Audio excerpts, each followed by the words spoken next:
Hello viewers, আশা করি সবাই ভালো আছেন।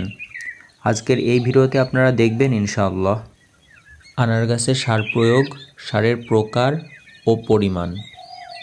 অলরেডি কিছু কিছু সার প্রয়োগ করে ফেলেছি। আজ আমি আরও কয়েক প্রকারের সার প্রয়োগ করব ইনশাআল্লাহ।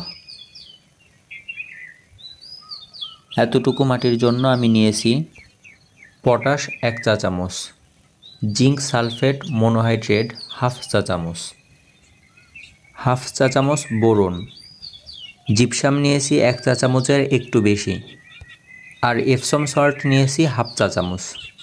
ভার্মি কম্পোস্ট, জৈব সার, আরও কিছু জিনিস আমি এখন দিচ্ছি না, কারণ অলরেডি এগুলো আমি এর আগেই দিয়ে দিয়েছি। এখন এগুলো খুব ভালোভাবে মিশিয়ে গাছে প্রয়োগ করব ইনশাআল্লাহ। জিপসাম অনেক সময় দলা দলা হয়ে যায়, কিছু কিছু দলা দলা হয়ে গিয়েছে, তাই আমি খুব ভালোভাবে ভেঙে মিহি করে নিচ্ছি। সব একসাথে খুব ভালোভাবে মিশানো হয়ে গিয়েছে। গাছের গোড়া থেকে বেশ দূরে এবং টবের কিনারা দিয়ে সারগুলো দিয়ে দিচ্ছি।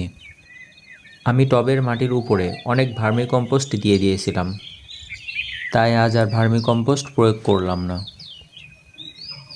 এই ভার্মি কম্পোস্টগুলোর সাথেই সারগুলো খুব ভালোভাবে মিশিয়ে দিচ্ছি। ভালোভাবে মেশানো হয়ে গিয়েছে। আমি আপনাদেরকে একটি গাছে প্রয়োগ করে দেখালাম, এভাবে সব গাছগুলোতে প্রয়োগ করে দিয়েছি। 1 থেকে 1.5 মাস পর রাসায়নিক সার এবং জৈব সার একসাথে মিশ করে টবে প্রয়োগ করব ইনশাআল্লাহ, এবং ভার্মি কম্পোস্ট অথবা পুরনো গোবর সারও প্রয়োগ করব ইনশাআল্লাহ। এই 1 থেকে 1.5 মাসের ভেতরে এবং পরে আরও পরিচর্যা তো আছেই।